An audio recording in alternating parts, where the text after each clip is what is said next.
देश में राज्यसभा की 37 सीटों पर चुनाव का ऐलान हो गया है। बिहार में भी राज्यसभा की 5 सीटें खाली हो रही हैं, जिसके बाद यहां भी चुनाव होने हैं। इसके साथ ही सियासी दांवपेच भी शुरू हो गए हैं। विधानसभा चुनाव के बाद राजनीतिक सीन बदल गया है।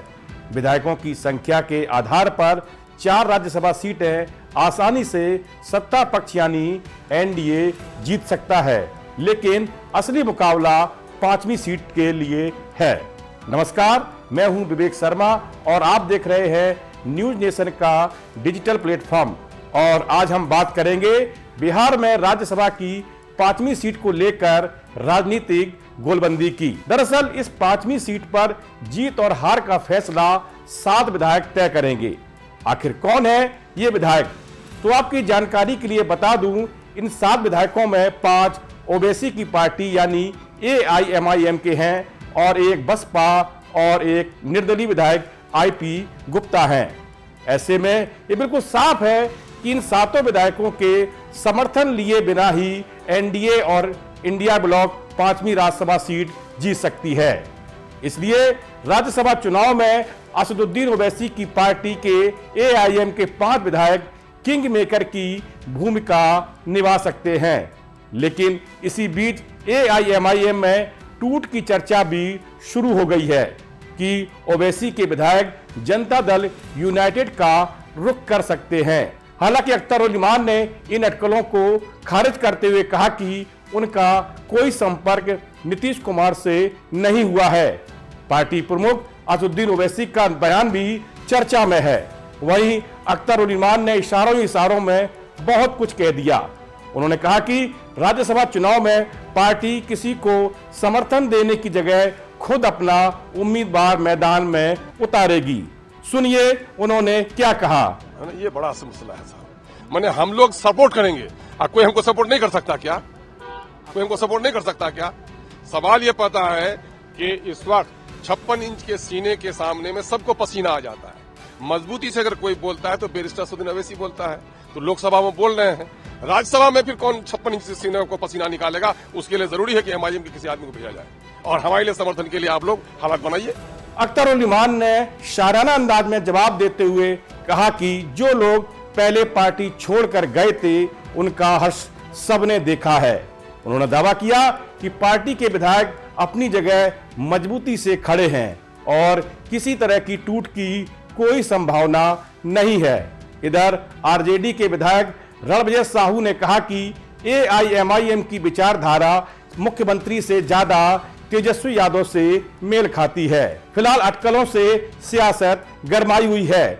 इससे पहले ओवैसी की पार्टी AIM के साथ साल 2022 में बड़ा सियासी खेल हुआ था। दरअसल साल 2022 में AIMIM के 5 विधायकों में से 4 विधायक तेजस्वी यादव की पार्टी RJD में शामिल हो गए थे। सिर्फ अमौर के विधायक और AIMIM बिहार अध्यक्ष अख्तर उल इमान ही ओबीसी के साथ बने रहे। बाकी 4 विधायक सैयद रुकनुद्दीन अहमद, शाहनवाज आलम, मोहम्मद इजहार असफी और मोहम्मद अंजर नईमी ने RJD का दामन थाम लिया था। लेकिन इस बार AIMIM का दावा है कि ऐसा कुछ नहीं होगा। पार्टी पूरी तरह मजबूत है। बिहार की 5 राज्यसभा सीटें 9 अप्रैल 2026 को खाली हो रही हैं, जिसके लिए चुनाव आयोग ने 16 मार्च को चुनाव कराने का ऐलान कर दिया है। राज्यसभा की जिन सदस्यों का कार्यकाल पूरा हो रहा है उसमें RJD के प्रेमचंद गुप्ता और ND सिंह हैं। JDU कोटे से हरिवंश नारायण सिंह, रामनाथ ठाकुर, जबकि बीजेपी के समर्थन से राज्यसभा सांसद बने RLM के प्रमुख उपेंद्र कुशवाहा का कार्यकाल पूरा हो रहा है। इसके चलते ही 5 सीटों पर चुनाव हो रहे हैं। 2025 के विधानसभा चुनाव के बाद बिहार का सियासी गेम अब बदल चुका है। इसके चलते 5 राज्यसभा सीटों पर हो रहे राज्यसभा चुनाव के लिए नए सिरे से सियासी गणित तय होगा। राज्यसभा की एक सीट जीतने के लिए इस बार कम से कम 41 विधायकों का समर्थन जरूरी होगा। बिहार विधानसभा में 243 विधायक हैं, जिसमें से मौजूदा समय में एनडीए के पास 202 विधायकों का आंकड़ा है, जबकि इंडिया गठबंधन के पास मात्र 35 विधायक हैं। इस लिहाज से एनडीए 4 राज्यसभा सीटें आसानी से जीतने की स्थिति में है, जिसमें से 2 सीटें बीजेपी और 2 सीटें जेडीयू के खाते में जाती दिख रही हैं। एनडीए को 41 वोट के लिहाज से 4 राज्यसभा सीटें जीत के लिए 164 विधायक ही लगेंगे। इसके बाद एनडीए के पास 38 वोट बचेंगे और 5वीं सीट जीतने के लिए उसे 3 विधायकों का अतिरिक्त समर्थन चाहिए होगा। वहीं आरजेडी, कांग्रेस और लेफ्ट दलों को मिलाकर इंडिया ब्लॉक के पास 35 विधायक हैं। ऐसे में महागठबंधन को 1 सीट जीतने के लिए 6 अतिरिक्त वोटों की जरूरत है। एनडीए कैसे 3 विधायकों का समर्थन जुटाएगी, तो महागठबंधन कहां से 6 विधायकों को अपने साथ जोड़ेगी, यह एक बड़ा प्रश्न है। बिहार विधानसभा में 7 विधायक ऐसे हैं जो किसी बड़े गठबंधन में सीधे शामिल नहीं है। इन 7 विधायकों में 5 ओबीसी की पार्टी के हैं, 1 बसपा का विधायक और 1 आईपी गुप्ता है जो कि निर्दलीय हैं। अब राज्यसभा की 5वीं सीट के चुनाव में यही 7 विधायक बहुत अहम हो गए हैं। इनके समर्थन के बिना न एनडीए जीत सकता है और न ही महागठबंधन। अगर एनडीए को ओवैसी की पार्टी का समर्थन मिल जाता है तो वह आसानी से 5वीं सीट जीत सकता है।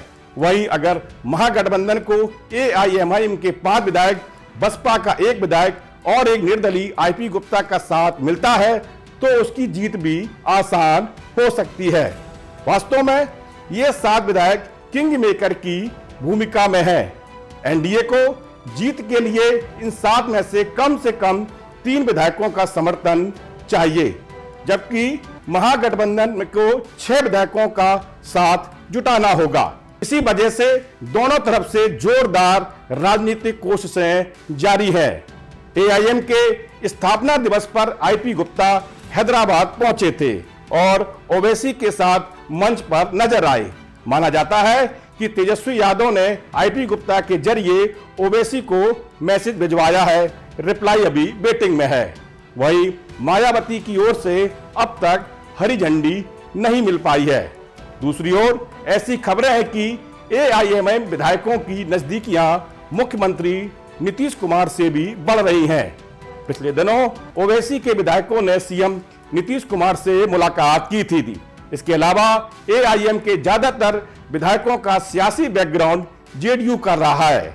जेडीयू नेता अशोक चौधरी ने सभी 5 सीटें जीतने का दावा किया है।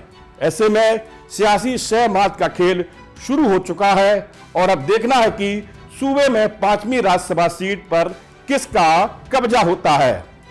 इस वीडियो में फिलहाल इतना ही।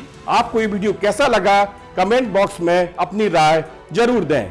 कृपया हमारे चैनल को लाइक और सब्सक्राइब करें। आपके मोबाइल पर तुरंत आएगी ब्रेकिंग न्यूज। स्क्रीन पर सबसे पहले दिखेगी बड़ी खबर। देश दुनिया की हर खबर एक जगह। अब आपके मोबाइल पर तुरंत फटाफट इंस्टॉल कीजिए न्यूज नेशन ऐप और रखिए खुद को अपडेट।